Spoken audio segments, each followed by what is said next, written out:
What's up, everybody? It's your boy Tweedledees. Welcome to another episode of Point and Laugh, the show where I make you a better Magic player and a worse person by forcing you to do a Steph Curry impression and shoot all your threes. First up, we've got something out there for all of you. We've got Angels, but they're all down bad, which is a statement so insane I bet crazy straws are just straws to whoever built that. After that, we've got Exhibit A through T on why forests should be considered game changers. After that, we got a deck that should have been a Studies video, and finally we got somebody who took Taste the Rainbow a little too seriously. Thank you all for watching. For everybody who subscribes to this video, I will be giving my editor one crisp high five. Mango, proceed with caution.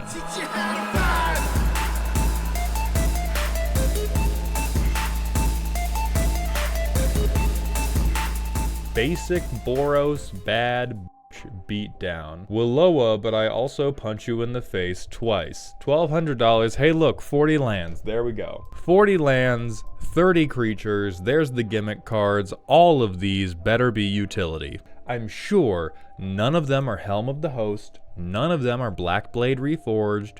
None of them are dumb aspirational Voltron pieces that are never going to resolve or stick to a creature for more than a round.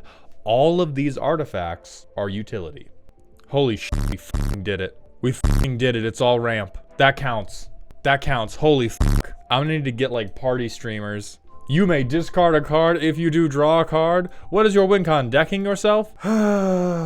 Low-key win cons. I draw one extra card a turn. This is what not playing blue does to a motherfucker. This is what not playing blue does to somebody. They see an extra card every upkeep and they're like, holy shit, I'm gonna win this game. I'm gonna win this fucking I'm the best! Paid for by OnlyFans. Ah, it's a good tag.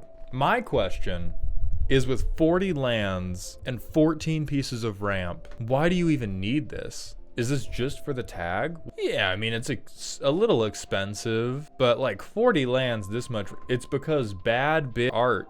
There are two wolves inside me right now. One wolf knows he's right. The other wolf hates Smothering Tithe so fucking much, but god damn it, he's right. But I swear to fuck, if you break theme anywhere, if it is not bad bitches non-stop the rest of the deck, I'm coming back for you.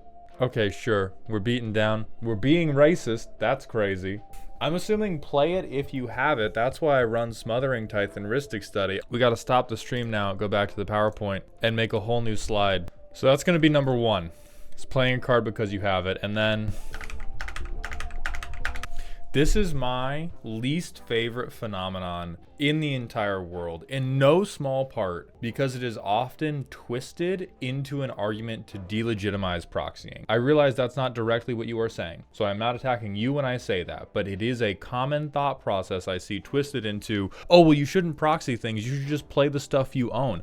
The worst thing that happens at a commander table are people who think that a good card does not impact how strong their deck is just because they pulled it out of a pack.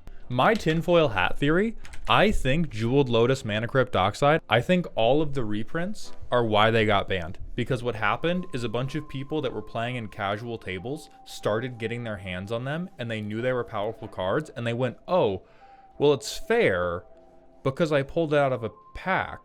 God wants me to have this card. God wants me to run this in my Krenko deck. Yeah, I deserve this. You do deserve to play it, but so does everybody at a table where it is in line with the type of shit your table is doing. If you take a bunch of weak decks and then say, oh, well, somebody gave me this, so it doesn't make the deck better. I didn't buy this, I found this. That's not a moral judgment. It's just an objective judgment of the deck has gotten more powerful. And people do a terrible, terrible job of accounting for how the power level of their deck has changed when they slot in individual cards like that. Anytime you put a new card in your commander deck, you should always subject yourself to the test of, one, if I could choose to have this in my opening hand every turn, would I? And two, if I got to do that, how much better would those games be for me than a game where I never saw it? If every commander player asked themselves those 2 questions every single time they slotted in one powerful card just because they have it, the world would be a better place. We would live in an EDH utopia. Yeah, we'll do visual grid. Let's get a look. You crazy son of a bitch, you actually did it. Okay, high key win cons. This honestly makes sense if you have keyword soup going on. We have at least 3 keywords on our commander. We're gonna make a ton of tokens. This being a high key win con, I'm like, for those of you that haven't been exposed to Boxy's playgroup before, Boxy is the lone beatdown believer in a playgroup full of combo players. The fact that Adeline, Resplendent, Cathar just wins you the game because none of them have answers for what about a second 1/1, dumbass, it's both satisfying and enraging to me. Yeah, this is fine. This is fine. This passes forever. This is one of the generic cards I will always pass on in every deck. So like, hot tip, if you ever want me to okay a combo, if you can find a way to make the combo involve the Immortal Sun or any way to turn off Planeswalker abilities, I will rubber stamp that shit instantly. I think these monuments are really good. I think these rocks are pretty good. Extra turn, but you lose the game at the end of it. And based on the rest of this, we have no way to copy that or cheat the trigger, however. So that's great. You cannot be this hard up. How important can +1/+0 be for you, brother? It can't be the draw a card because we have far from exhausted our metrics of drawing cards that we need to be on Defiant Strike. Defiant Strike is so good, I won't hear the slander. DMC, did you come here straight from a pre-release? I was originally using the pretty Strixhaven Japanese art, but realized it's not a woman in the art, so I switched it. Okay, so you were making it a bad bitch. Okay. With that in mind, how about this one, huh? Where's the computer enhance? Hold on, we need to... This card in particular is gonna pass just because I like it. Me when I'm biased. I am using favoritism. I am being favoritistic, but I like the card. Okay. This is a problem because Boxy's learned how to exploit my biases. Because I, for once, agree with everything. Well, I agree with 99 of the 100 cards in the deck, and even this one, I'm going to give you side eye. All right, so let's see how this play tests. I do think you have a lot of hacky sack turns because you're trying to ramp a lot before you get these big creatures out, but at your table, that probably makes sense. Dude, 40 lands. We don't even have a turn 1 play. I believe in you. It's on top. Hold on. God loves us. That's what I'm fucking talking about. So we have red and white now. Brother. What the fuck? Hey, it's on theme. It's on theme. Oh, we are gonna discard her though because she's so bad. Okay, we have 8 cards in hand. We do have War Leader's Call, which is an excellent tactical decision. Real quick, this guy does suck. How much mana can we... Nah, fuck it. We're gonna hold on to the Student of Warfare. We're gonna believe. So turn 3... Oh my god, and we got Descent into Avernus. Somebody up there is looking out for you, bro. So we Clue Stone, use the Clue Stone to get a body down. Plains, Heirloom, use all this mana to descend into Avernus. We put 2 counters on. We make 2 treasures. Do we just have this shit now? I think we just have this shit now. So we have 7 mana. We have it and a mana left over even without using our treasures. So I think we do that. If we were being so for real, we resolved Smothering Tithe 18 years ago. But I do like that the deck had things it could do other than resolve Smothering Tithe. That is very much the point of having the second question, is like, Smothering Tithe is definitely the best value piece we could resolve, but there was at least a route that made sense that wasn't Smothering Tithe. So now we can pop, and then we draw a land, and now I think we see the dark side of the deck. Maybe. Actually, I'm a liar. We play Avacyn. If Avacyn lives, if they do not kill our massive angel, everything is actually super cool because we simply pump mana into Student of Warfare, our indestructible creatures, beat everybody to death, everything is awesome, and then we get farewelled and then we shit our pants and die. And I don't think it's too far of a reach to say that this is probably the most average outcome for the playthrough of this deck. Oh, the Clue Stone. True. Clue Stone, draw a card. That's crazy. Who could have expected? Hey, 40 lands in the deck. Who could have expected that we would get another land? I, without any degree of exaggeration or jokestering, think we need more cards like Charming Scoundrel. If we're gonna be so heavy on creatures, finding some way to turn those creatures into a little bit more card draw, or at least having more wheels, would be really good, but they have limited themselves to has to have a bad bitch. So like Wheel of Fortune. How you feel about Gilfs, Boxy? Talk to me. Talk to me about the grannies, Boxy. We need to have a summit on the grannies. We're gonna let her cook. Boxy's done very well. I'm very proud of you, Boxy. I think you need to do a little bit better on touching cards, but I know you just like to throw hands, and we're gonna heal you one step at a time. I hope you're all enjoying the video. I'm going to take a moment now to thank some of the highest tier Patreon supporters who have made my terrible content possible. So may Yugi bless Badger King, Adam S, Solar Movie, Wolf Slicks 167, Biggest Dickus, Sussedin, Ico, Kyle, Jess HW, Adog 2064, Christian B, Crimson Viper, Ryan A, Otterfire, Bolus Brigade, Dad Out for Milk, I really should have done this top down, Derek H, Zelenor, Kyler P, Believe, Alarin, Zach G, Derek H, potentially again, Talamar Von Geist, Bo, Silky Wilkie, Bradley T, Bobby Joe Lord, Phelan, Troper, and also Otterfire, Zelenor, and Ryan A, because I really should have read this top down. And Beefcake. Thank you all very much, and enjoy the rest of the video. Unrelenting. It's one of those days. One of those days, chat. We move from bad bitches only to forceful dome. Okay, so we have Magus Lucia Kane, who is going to copy X spells, copy X abilities. The number of jokes that I'm going to hold back about something to do with Unrelenting Dome and puking over the table. I have no idea what context that would exist in. I do not want to be demonetized. This is not an adult-only stream. I have no idea what context that could exist in, but there is some pun in there that I'm currently holding back. Hi Maldi, you've roasted my $8,000 theme deck, my Skunk Works casual deck, and my competitive deck. Now feast your eyes on my cheapest and silliest deck, Tyranids Precon with Draft Chaff and local shinies that I found, as it's the deck I play when I just want to give it a good old-fashioned beatdown. Okay, so we have either ramp, we actually have a little bit of removal, so responsible of you. I'm assuming that's from the Precon. I'm assuming that's from the goddamn Precon and not anything you did on your own. These look like Precon cards. So, since a lot of this is going to be, I'm going to assume everything with a 40k tag is straight out of the Precon. So we're going to take a moment just to remark on the nature of Temur in general, which I want to be clear that I hate this player. They are the villain that a certain number of Magic players need, because these are the types of players that radicalized me. These are the types of players that taught me actually counterspelling you so we can sit here in silence is actually preferable to you jorking it all over my goddamn table. Because what can red, green, and blue do? Literally anything.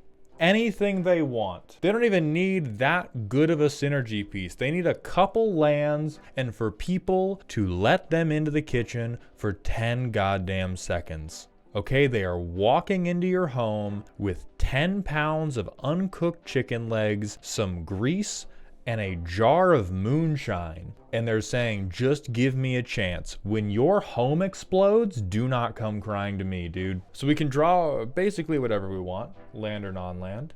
Get cards, Gaia's Cradle at home. What'd you put in here? Roll a d20? Wow. Wow, so silly of you. So funny of you.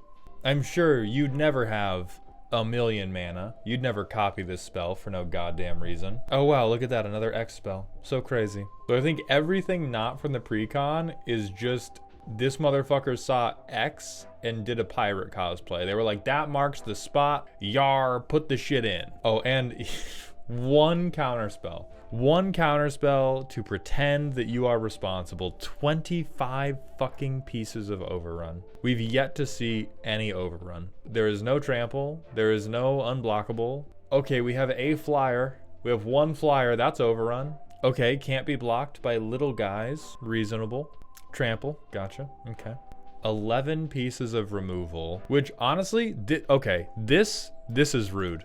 This is soft behavior. I refuse to look at a deck where a quarter of it is dedicated to overrun and then let it pass when that same deck refuses to let anybody get their fucking get back. Are you serious right now? Are you serious right now that you're gonna spend 3 turn rotations setting up the goddamn alien team from Space Jam, and then me and Bugs Bunny want to punch you back and you go, nah.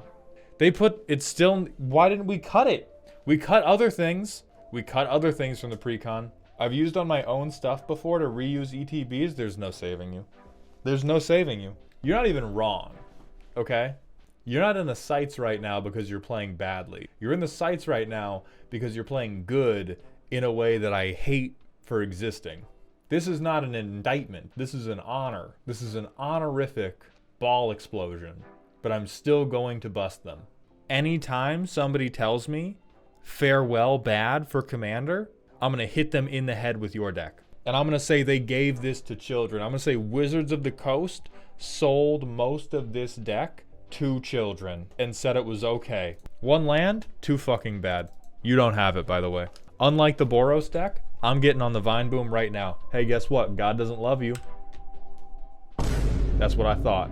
I'm actually very mad you can technically cast this to avoid discarding it. You can very technically cast this as a 0/1 to not discard a hand size. Hey, guess what? You exist outside the light of heaven. No land. Cast that one. What do you think's coming? You think it's a land? You greedy son of a bitch? You do not tend to your plants. You feed them Brondo because you think it's what plants crave. No land. It's turn 4. The deck is meant to be played with a simple burr. I have 1/0/1. God, I know I don't technically believe in you. And I know that I ask you for many things in spite of that lack of belief. But if I ask you for one thing in my life, please, please do not let this Hydra deck get a land on turn 5 so that I can post this to YouTube and make $11 off of their pain and suffering. No land. Fuck! No land. You cast nothing. It's turn 7. At this point, I have resolved Niv Mizzet, and you have had to shake my hand. I mean, this is the greatest argument for why Finn the Fangbearer is a legitimate commander, and why every zip code needs a Finn the Fangbearer player on call to come deal with people like this. This is put together horribly, which says more about Wizards than it does about Phelan, because again, this is a pre-con, but this is put together like a sack of shit. This land base, we almost didn't fix our mana. If it was not for this Cinderglade, if it was not for the lone Cinderglade, we straight up would not have been able to do any of the plays we did. The protection is a joke. It is at best a little bit of Blink Flip. The card draw is also a joke because it only works if we've fixed our mana and resolved our commander, which we've already conclusively proven we can't do. And yet, it still works and it still wins games. Why? Green is broken. Let's put Phelan onto the deck personality matrix. They are the op. And I think, unfortunately, they will take this as a point of pride. Garth, our lovely sponsor and curator, has gathered a collection of interesting cards throughout the history of Magic the Gathering that you won't typically find in other decks. Stop by today and check out the latest attraction, Listed Enchantments. We're going to put you on the personality matrix first, and we're going to have to change the personality matrix for you. I'm going to do my best to be nice, because I understand this was a labor of love. You gotta make a goddamn YouTube channel. This is the type of deck that is 100%. You are, by your own admission, not here to win. Hanging the fuck out, attempting to info dump on people. I rest my case. Not everything in this world has to be a commander deck that is played at the commander table. Target player sacrifices a small creature. If you have the most cards in hand, you can bring it back, but it's 5 fucking mana. Oh my god. I would do this and I would hoard all my cards just to mildly inconvenience the token deck over and over. Ghostfire, also very cool. This one's probably reasonable, honestly. I really like this one too. I think so far you've done a very good job of, I can see how you could still have agency. Yeah, this one just goes hard as fuck. All right, so now we've got the draw. Instead of drawing, we check top whatever. I mean, the thing is, this card is dope except for that fucking 10 on the mana cost. This one's just pretty fucking good. as like a mana sink. Again, at casual. I'm not talking about CDH, but like this would be a stone cold playable if not for the goddamn 10 mana to play it. Anvil of Bogardon, Archivist. The Archives, 2 mana, 2 life, draw a card. Again, stone cold playable if not for this crazy fucking casting cost. Deliberate, sure. We got a little bit of ramp.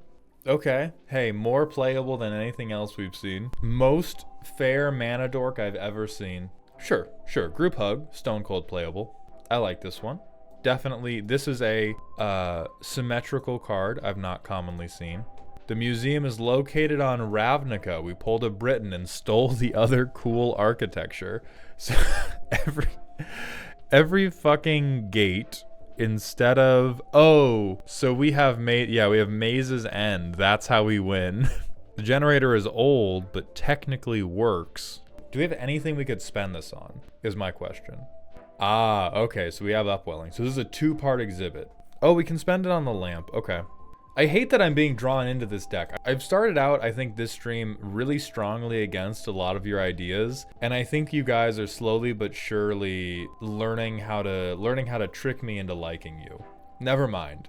Pulling a John Hammond, reviving this creature type. These are the original reconfigured triggers. The Licid loses this ability, becomes a creature enchantment that reads enchanted creature cannot attack, move it onto a player. So these are like curses almost. These are creatures that turn into curses. Nope, I refuse to say any of this bullshit is interesting. Fuck off. So for 2 black mana a turn, you get 1 chump blocker. That's actually good. How fucking close you are, dude. And what is saving you is this Maze's End bullshit.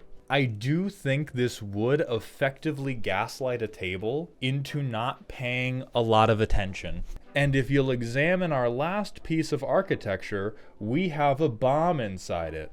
I'm not British, but I love stealing your cool artifacts. That is the pinnacle of this deck right now. I am not removing your prior sentencing, but I will say I await your YouTube channel with bated breath.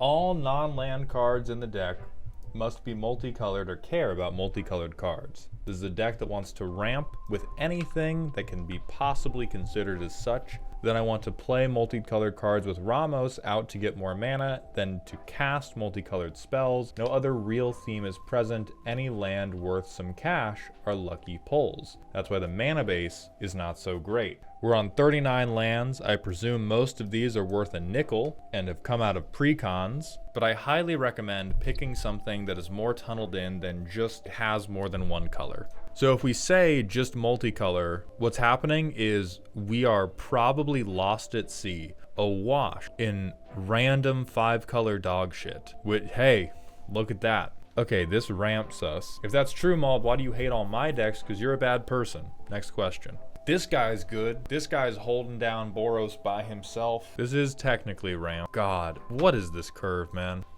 You see that 1? You see that 1, Adam? This is your brain cell. This is the only one you have. Look how lonely it is. Do you know how much better your life could be? This single solitary piece of gray matter was not completely by itself. Do you know how much better your life could be if you just had a pet bird? So many things would be possible for us. Kilroy, I swear to God, do not press me. Before we even playtest it, this deck needs to find itself. But things not being the best for something is no reason not to do it anyway. Like, if it can work, period, do it. You don't have the best option for doing whatever your commander game plan is. Who cares? Does it please you? Does the symbol monkey inside your head clap and release dopamine when you think about that commander doing the thing? Do it. Who cares if it's not the best? As long as we can make it get over the finish line, fuck it. Doesn't have to be the best. So let's play test it and see where that movement's at right now. Okay, classic 5-color player turn. We're gonna survive Triumph. Immediately I question all these basics, but maybe it's just a bad hand. See, this card's funny as fuck. We need the green. Fabro Elder. So we have green and white, red, blue. So now we have all 5 colors. We can cast Ramos. Boom. Turn 4, Ramos. Very important. Choose 5. Boom. 5 counters. Thank you, please. We're going to draw 5 cards because I'm a winner. Reborn Hope is pretty good. Fuck Sphinx's Revelation, we already did it. Fuck that, we are the problem. Fuck that, we are using commander damage. Fuck that, I lost a game of commander because of this card and it makes me angry. Next turn. Okay, Prairie Stream. Can we Primeval Spawn here? 1, 2, 3, 4, 5, 6. Oh, well, we could just take this. We could dump the 5. Yeah, dump the 5, float 10, use the 10 for Primeval Spawn. We have a 10-10 with Vigilance, Trample, and Lifelink, and we get 5 new counters onto him. We're still floating all of our mana. We Reborn Hope to get this back. We float 5 because we control 5 different colors of things. We draw 5 cards. Crazy. Ridiculous. Ridiculous and ridiculous. And then we put 10 counters onto Ramos. It's turn 7. Presumably, everybody at this table would like to skin us, remove our toenails, and then slap us with it. Green, and then 3 of whatever. We mutate a Luna under this creature. So now, exile cards till we hit non-land. We get Great Intelligence's Plan. We draw 3 cards. They discard 3 or we do whatever. Based on what they've seen so far, I think a smart person would discard. These charms have not really mattered for us because so far it seems like the only through line of our deck is holy shit, I like big expensive things. This is a Balenciaga deck. This is just ramp into Balenciaga. And then if they let us untap, we win somehow. We can turn you into the Timmy that has seen beyond colors and will inevitably become an Eldrazi player, but for now, you're still happy to just play an artifact deck. For your land base, you at least need the World Tree, you at least need Chromatic Lantern. So I'm going to keep you on Acid Trip and Motivational Podcast. I'm excited to see what you do with it. Right now, the deck lacks direction, right? Your deck is a unidentified rainbow male who ran away from the crime scene. He did not leave a manifesto. He does not have Instagram. They have no other thing from which to pull their motivations, their aspirations, or the things that they hate.